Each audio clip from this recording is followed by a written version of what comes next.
Welcome to the Canna Coin Podcast with QNicole. And whether you are Canna curious, a budding entrepreneur, or just interested in advocating for this space, we are here to destigmatize, to educate, and to really introduce the wealth and the wellness benefits in the cannabis industry. So thank you so much for joining us. I'm QNicole Vanderhorst, founder and CEO of WH Farms Co.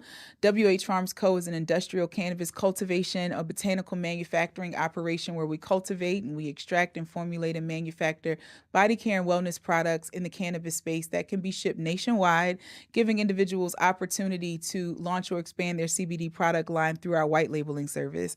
And we're excited because we want to talk about what it means to really not only grow in this space as a business owner, but most importantly, why this industry is exploding, why so many people are choosing cannabis above alcohol and tobacco, why so many states are earning hundreds of millions of dollars in revenue first month of or first year of a cannabis company coming, a cannabis industry opening up in a state. We want to talk about all of those things as we dive into today's episode. So today's hot topic, we're going to shout out the state of Maryland. I lived in the DMV for over 20 years, and so I'm so excited to see that Maryland recently decided to allow recreational or adult use marijuana in its state, and within the first month of sales, revenued over $80 million.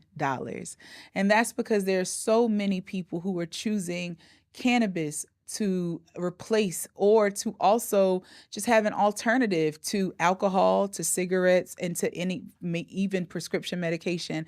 And I think that when you think about the fact that we are a United States of America, if each state were to have the ability to revenue and open up this industry successfully and to obtain the tax revenue that's available, then look at how that could impact our schools, our roads, and so many other aspects of our country and our infrastructure. I just think that Mary Jane is innocent. The plant is so innocent. Let her be free, because she is going to bring just so much well-being, not only from a wellness perspective, but from a wealth perspective. So shout out to Maryland.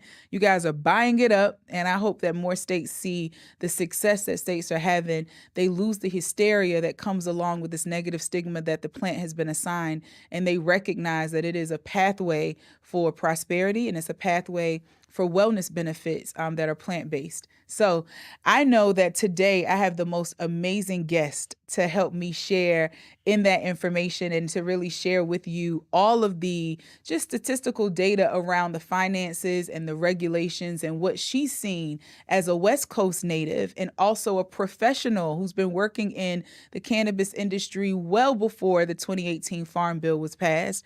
So she's able to give such great insight.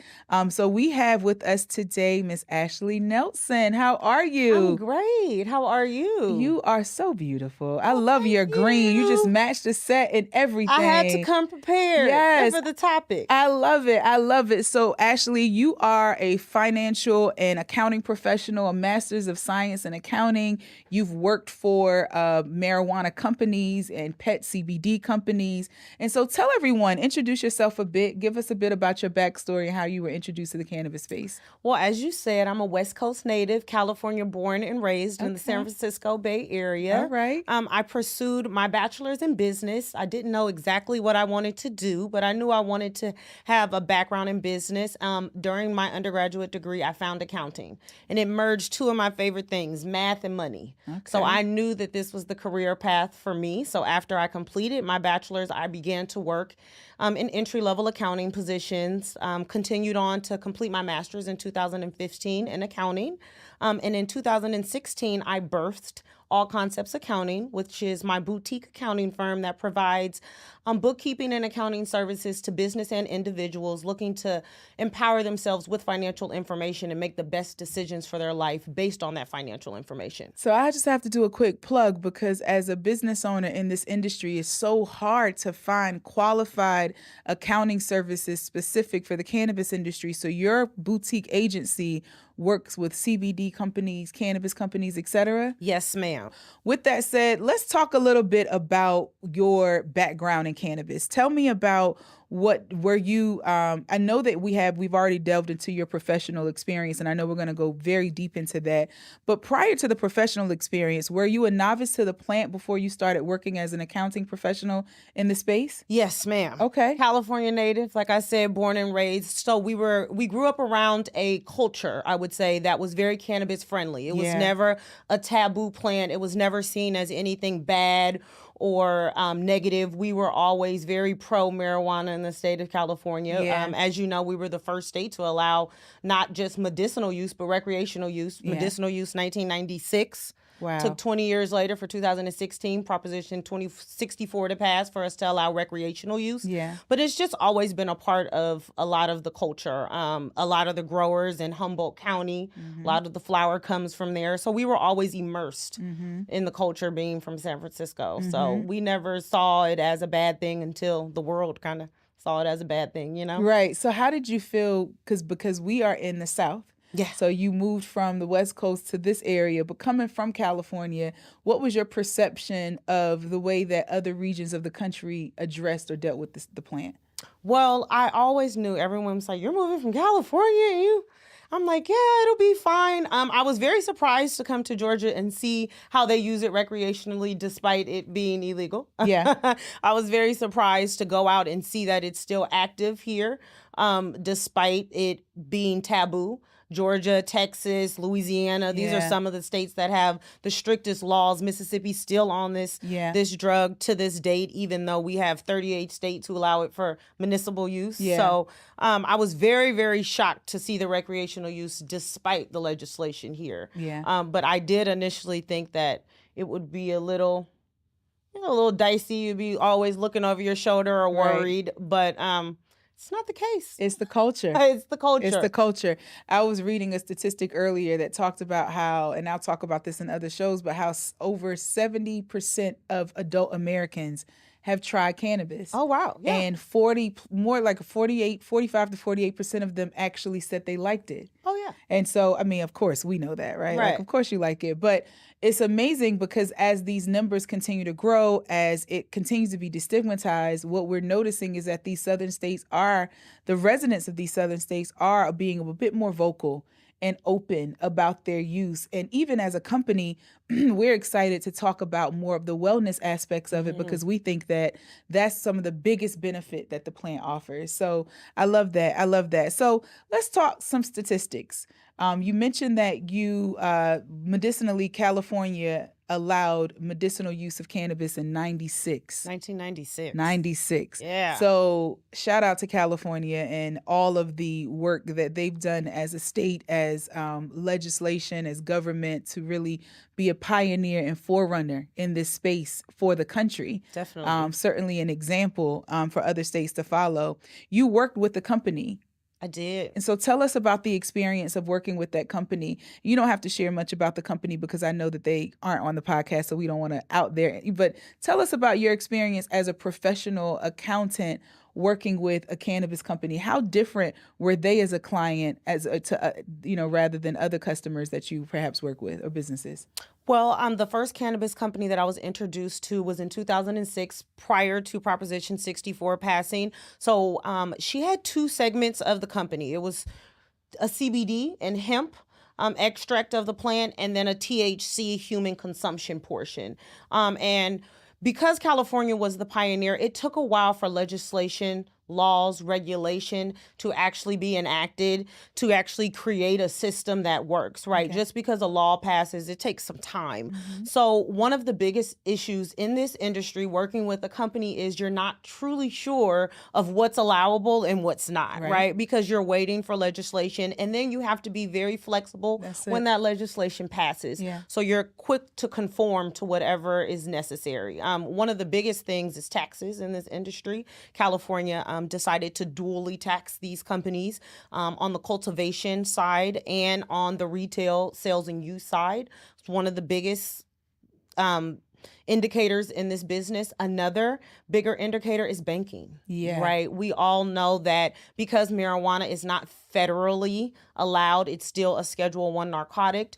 And any banking institution who is backed by the FDC is not allowed to have business or customers in this industry. So it makes it very difficult for just normal transactions, right? Charging credit cards, having merchant processing systems. You have to have a huge cash on delivery system in place because you never know when you may need petty cash. To pay vendors, to pay employees. So that's one of the biggest issues. Merchant processors being scared to work with you or holding really large reserves. Yeah. And I'm not sure if people know about reserves, but you do $100,000 worth of sales on a Monday, and they say, okay, we're going to hold 40,000 of it, and we're only going to send you 60, and give us 3 weeks to send you the 60 in small payments. Yeah. So from a cash flow standpoint, as a business, to buy inventory, to reinvest in the business, to fulfill orders, to do all of these things, it makes it almost nearly impossible to do it without having some level of cash flow separate from the basic operations of this business. Yeah. You brought up a lot, and I love that because I want to go back to explain what the prop.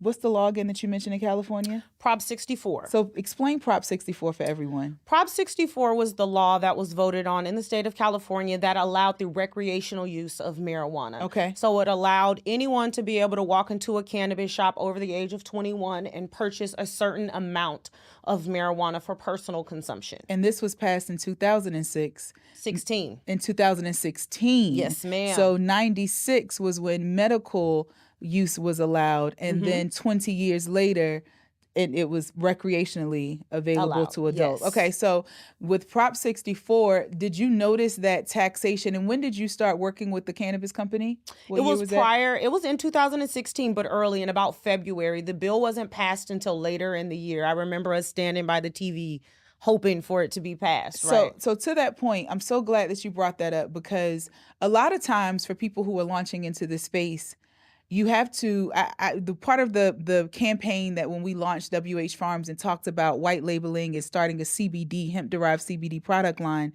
my biggest argument was, why would we spend millions for state licenses when there's uncertainty federally?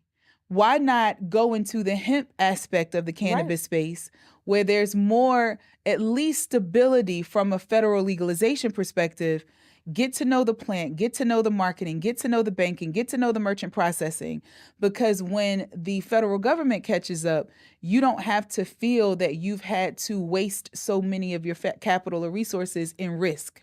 So talk about the agility that you find that businesses have to have in this space, because you don't know, from month to month or quarter to quarter, how a federal law or state law may impact your operations. Definitely, yes. You have to be very flexible, especially with packaging. Yeah. Right? Because we have to be careful of what claims we make on packaging. We have to be careful about where we're shipping our product as laws change. We have to be careful about the laboratories we use, the sourcing of the product. There's been a lot of price volatility in actually the plant and hemp-derived. So, your costs may elevate in a month extremely where it wasn't before. So all of these are extreme factors that you have to deal with. And in the business that I was working with, due to the regulations and some of these changes and the unknownness of where the market was going, that company decided not to move forward with this THC product, even in the medicinal space or in the recreational space.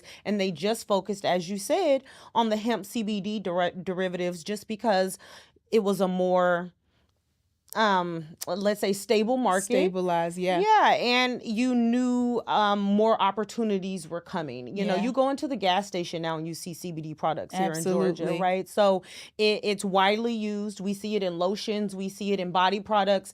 I believe cannabis is one of the biggest industries because it can transcend. Yeah. As you said, in the USDA, not only do they cover the health and beauty, but they cover our food. Food and beverage. Food and beverage, which are two of the largest industries in the United States, right? And textile. That's so right. Once we can start incorporating, and we federalize marijuana, and it can be incorporated not only in our food, but in our textiles and our beauty products, I mean, the road is endless. They say that in the cannabis industry, the largest sector, the fastest growing sector, of course, is the edibles. And then second to that are canna beverages. Yeah. because so many people are preferring non-alcoholic but but some sort of like tonic or social tonic that allows for, the relief of social anxiety, lightening of mood, expressing of, the most jovial self without the parts that make you drunk, make you feel that you are, the things that alcohol can do to your system. Right. And so I love that you mentioned that. So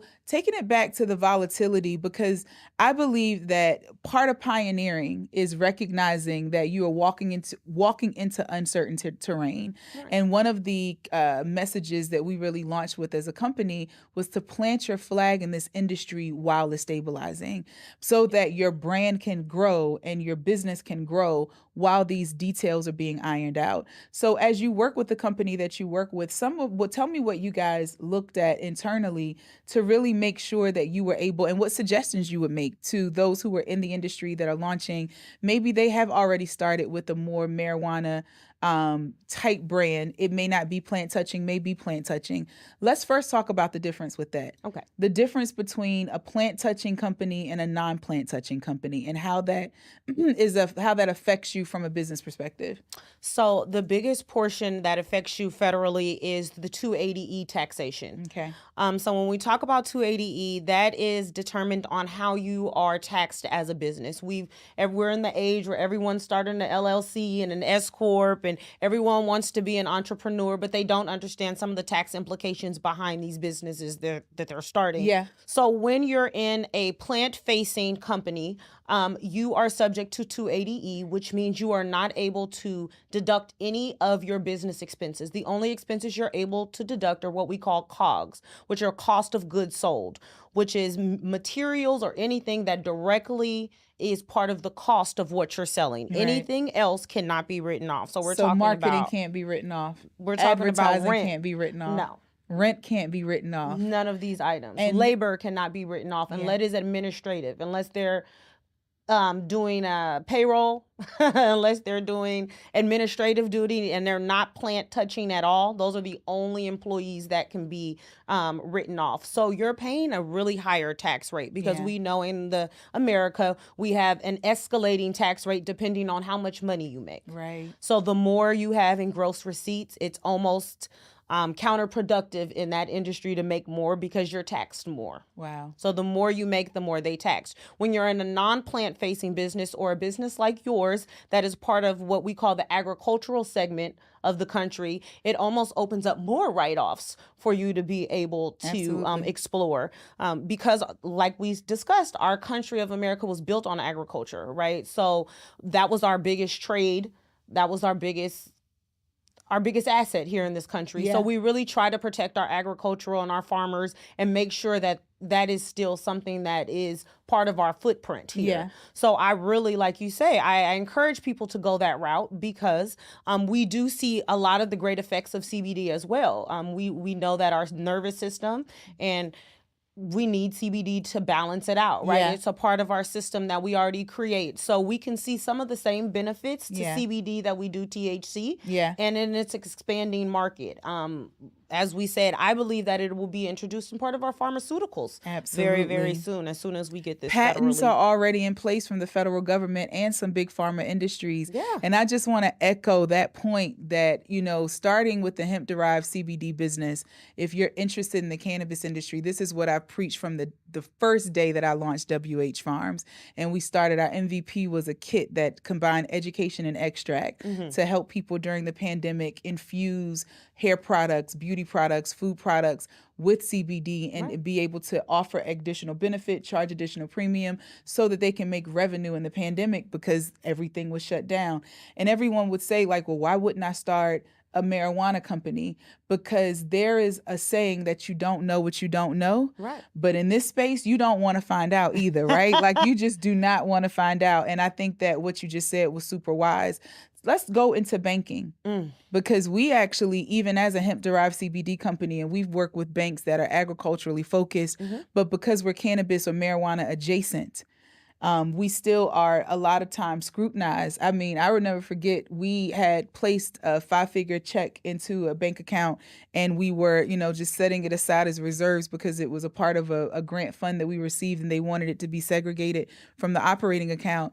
And within like 2 weeks, the bank called and said, "Hey, can you come pick up a check?" Yeah. And I'm like, "Pick up a check for what?" And I was like, "Well, we have to close your account because as we've looked at your website and we see your gummies that are non-THC, Right. broad spectrum CBD gummies, they said that they were they weren't interested in being exposed to the risk because bank institutions get to make a decision because there isn't a federal regulation, Right.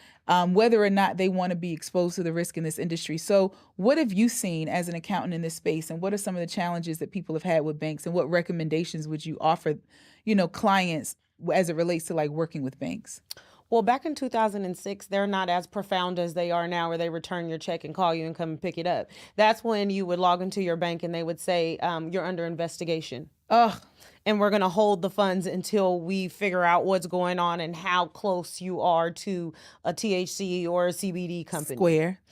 That's a Square thing today. Right. So I've seen that not only with merchant processors, but with banks holding funds. So it was just a very scary thing to put money in the bank and not use it right away. I mean, we would almost put money in the bank just to wire it to a vendor to pay an invoice the same day, because you wouldn't want money sitting, because you would never know You what would be risk you were subjected to taking. investigation. Absolutely. Right. And they held funds for a really long time. I Yeah. remember PayPal held our funds for almost 9 months under investigation. Yeah, 6 months over here. This is really, I'm so glad that you're able to provide insight, because I really want new entrepreneurs in this space to understand the level of cash flow and the liquidity that you need outside of your business revenue. And this is speaking from a business owner and from a professional accountant. It is so important to have liquidity aside from your cash flow in business. You can have a 6-figure month and not one penny of it be available to you. And you would have just thought that, after creating this marketing campaign and launching out this rollout, that I'm just going to be able to just move forward, and it doesn't happen. And it's so hard to explain to people because it's so uncommon. Right. So I'm sorry to interrupt, but that's first, merchant fees, let's just talk about the fee based. If I make $100,000, there's a percentage that they're taking off top for fees for the actual processing, right? So we have to understand that. We also have to understand that businesses have to have several merchant processors, because some don't utilize certain credit cards that others utilize. Yeah. So you have to remember, you have to always have several different options available. Yeah. So you run a greater risk because your money is now spread apart. Yeah. But at the same time, it's necessary. Yeah.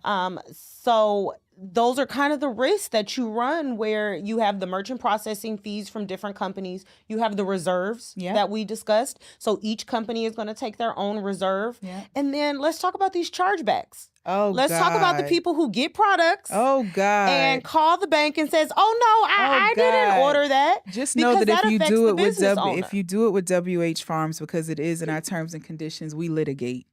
And I just want to be very clear. So I want to tell business owners, keep a list of those chargebacks and stop sending them product. You have to keep a list, because there are people who do this serially. I mean, the fraud, we litigate. I just want to say that litigation is an option for a business. And the more you do it, the more reserve the merchant processor holds. Yeah. So if you're doing it to my business constantly, and they're normally charging a 30% reserve, they may increase that to a 45 or 50%. Which is why we litigate. Because another thing that people don't realize, because this is very common. I mean, I just had, we've had so many of these types of issues. And I think that as a startup, you have to be, not even as a startup, as any business, if you're doing business with a cannabis business, then do not bring the attitude that I can compromise this business's cash flow and operations because I changed my mind. I had an emotional reaction. The damage that you do to the operations of that business is worth litigating, because when you've been held back from your account for 6 to 8 months, then that's cash flow loss. And all of that adds, that's lost revenue. And that can, that could be a multiple 6-figure number. Yeah. And it's worth the litigation. I think people need to understand that. Like, don't think that you're going to go to a Cookies or a True Leave or a WH Farms and just run a scam with your card. You can find yourself in court because you're not just getting your $100 or your thousands of dollars back. You're charging them hundreds of thousands of dollars of lost revenue because it may have been a platform where all of their receivables came in. Yeah. Yeah. So I just want to make sure that I reemphasize that part. We definitely. Yeah, because that's a big thing now, right? Yeah. So we have to inform people and let people know you are doing detriment to people's businesses. Absolutely. And we're affected by those kind of things. And even with merchant processing, you talk about the reserve, but I think that people should also recognize that you're considered a high-risk business, just like pornography, just like, gambling facilities. And so you may even be charged a higher percentage for the actual processing of your funds. Yeah. So what are some things that you recommend that individuals do to work around or make sure that they're operating a business above board in that space? Well, there's a few things that you can do for compliance. Okay. The first thing is you want a great team of accountants and a CPA behind you that know the numbers, that know this industry. Yes. You, of course, want a legal team behind you that is keeping abreast of any changes. I tell people all the time, whatever state you're in, whatever county you're in, get involved. Yeah. Every state has their own Department of Cannabis Control or Marijuana Control centralized that you can be signed up for, that you can be informed about. It's very, very important, more than any industry, that you're informed of the changes. Absolutely. And that you have a whole team that's informed. Also informed of other financial opportunities, as you said, in the agricultural community, or just as when we were just in this pandemic, right? There were companies who didn't take advantage of a lot of the federal funds. I'm talking about the Employee Retention Program. Right. I'm talking about PPP funding. I'm talking about SBA loans. I'm talking about all of the different avenues and ventures that you can invest in before going to the venture capital route. Yeah. There is also international banking options that have opened up in Amsterdam, in England. These countries have widely accepted the use of cannabis, not only medicinally, but recreationally as well. So they have a lot of programs. I know that the companies that I've worked with have all banked overseas. Mm-hmm. Now, when there is an issue with your funds or you need to speak with someone, you may have to stay up all night, right? Because we're different in dealing with different time zones and things of that nature, conversions of funds.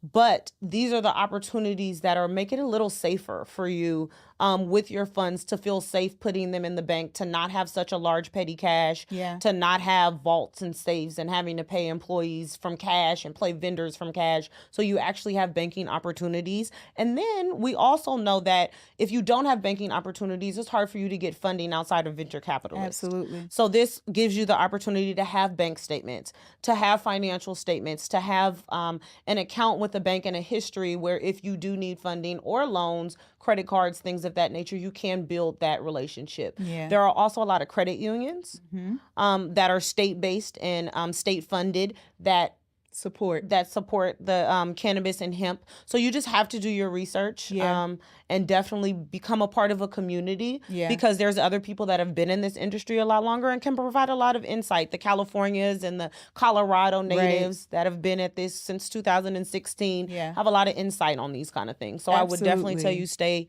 in your community. Yeah, I agree with that. I think that your point about advocacy and being a part of that space is so important because as laws change and as conditions change, you want to be on the front line so that you can make sure that you can keep a pulse on what changes you need to make in your business. We also have been really intentional about working with, as you mentioned, THC banks, THC merchant processors. Even though we are hemp derived and we're marijuana or marijuana adjacent, we go into spaces where they're THC friendly because we know that they won't have any challenges with us.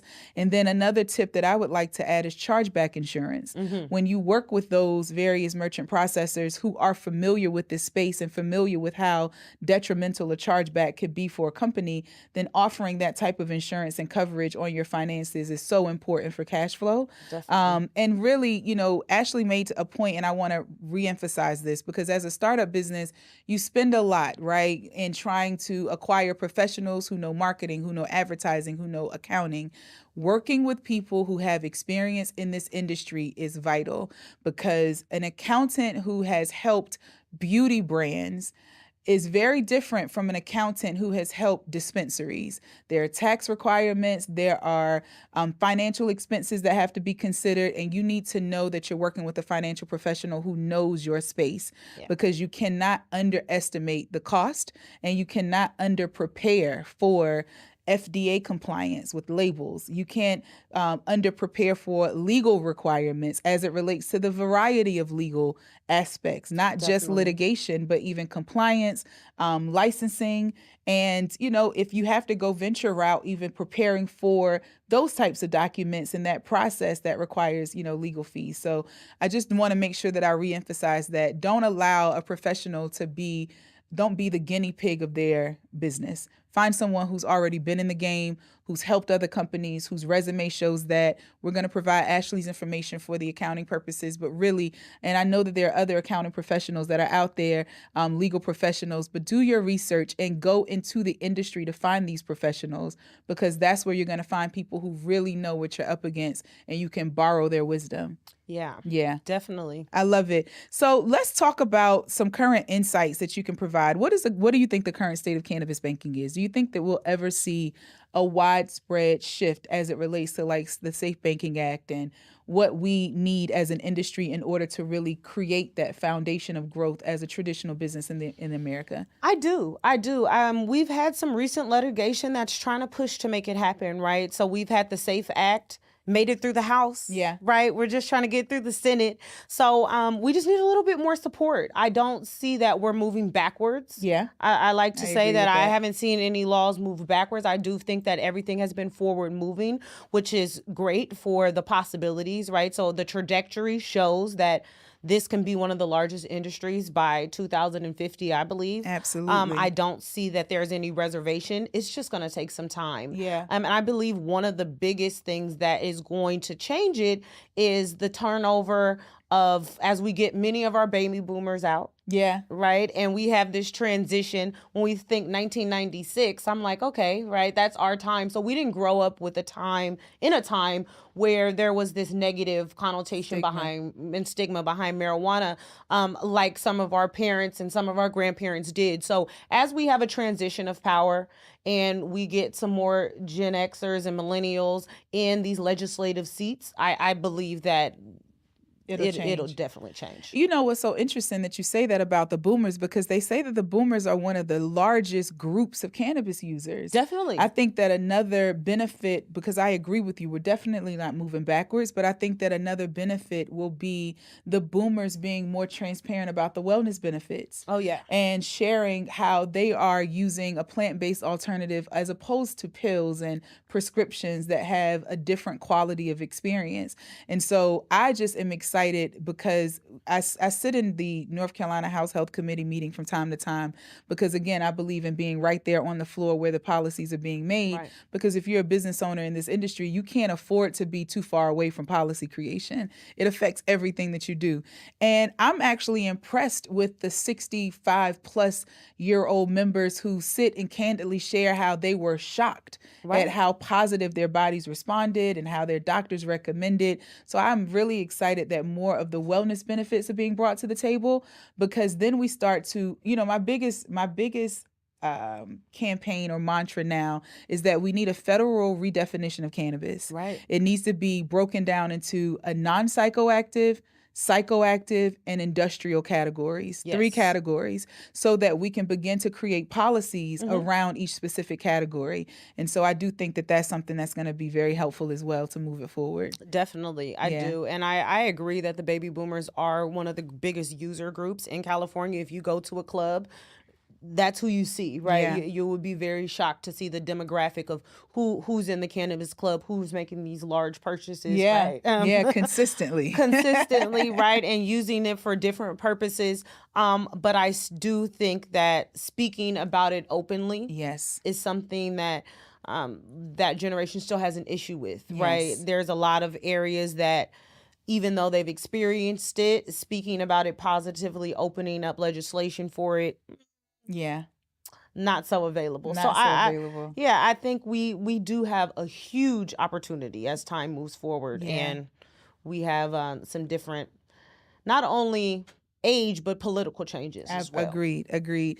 So where do you see, statistically speaking, or just from your industry research, we know that this is a huge industry. It's projected to be one of the largest industries, or the frontier of the largest industry in this country. Right. So they're actually comparing it to the tech boom and saying that it could outpace the tech boom. So let's talk about those details. How big is cannabis? Cannabis is huge. And as we discussed before, we've already seen it in our food and we've already seen it in our beauty products.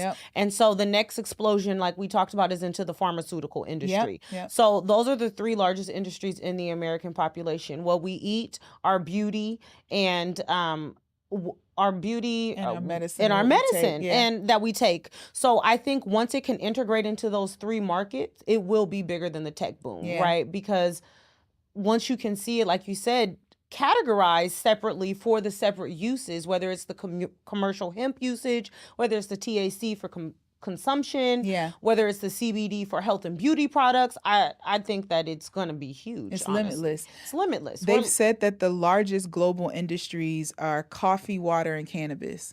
Those are the top three. So if you're a coffee company, a water company, or a cannabis company, like, you're up there. And I think that so many people, the reason why we wanted to launch WH Farms to help people launch and expand their CBD product line is because, you know, shout out to Coriel, but Coriel was one of our brand ambassadors when we launched the company. And I'll never forget, on a live with her, she said, oftentimes we always as a community find out about these opportunities later than everyone else. And for me specifically, having a brother who served federal time because of a cannabis conviction, having a family who's been torn apart by that, and then seeing the former Speaker of the House being one of the wealthiest cannabis entrepreneurs in Ohio, you recognize how quickly things change, how much it didn't trickle down and affect the communities that it disrupted, and how we as individuals who are, you know, a part of those communities have to not allow this to become a multi-billion-dollar industry before we start to plant our flag. We need to be on the front end of it. So I really appreciate everything that you've come and you said today, because you've given so much phenomenal insight as it relates to just the state of this industry, some of the challenges, some of the ways to overcome. Thank you for those tips. I'm going to ask one last question because I think cash flow is so important. What are some positive habits and techniques that cannabis businesses can really put into practice as it relates to maintaining positive cash flow, protecting their cash flow, and being able to protect themselves as a company operationally as they grow, as this industry is expanding? One of the biggest ways I always tell businesses, no matter the industry, to protect cash flow is make sure your receivables are dated before your payables. Okay. Right. And the easiest way we do that is you want to have longer terms with your vendors that you need to pay. I agree. Than you are allowing your customer to pay you. So anytime you have to purchase inventory, purchase product up front to be able to sell to your customer, you want to make sure your customer is paying you before you have to pay your vendor. You also want to make sure that your costing structure is strong. It is very, very important that we're costing our products properly. Right. That we're looking at exactly what labor, what products, what materials we're putting in to create, and we're making sure that our margins are strong. So we have the cash flow necessary to run operationally, take care of our business overhead, continue to flow inventory into the business, and keep our clients happy. Absolutely. So that's my biggest thing. Always make sure your receivables are dated before your payables. Yes, I love it. I love it. Ashley, thank you so much. Thank you for having me. This has been not a problem. This has been another episode of the Canna Coin Podcast with QNicole. If you liked and felt some value from this video, make sure that you like, comment, and share. Certainly the show notes will have a number of details that you can reference back so that as you're launching your business, this episode can be of great value to you. Guys, we gave you the real today, but not to scare you, but to prepare you so that you are able to walk in with an open mind, but also a prepared mind to understand not only the level of mental, I think, tenacity that's needed to overcome some of these challenges, but just from a liquidity perspective, where you need to be financially so that you can really create a sustainable business. And certainly you can follow me on Instagram at QNicole McNair. And if you are interested in our academy and a mentorship so that you're able to grow in this industry, please check out the CBDpreneur Academy on our website and you'll get more information there. So thank you again and have a great day, guys.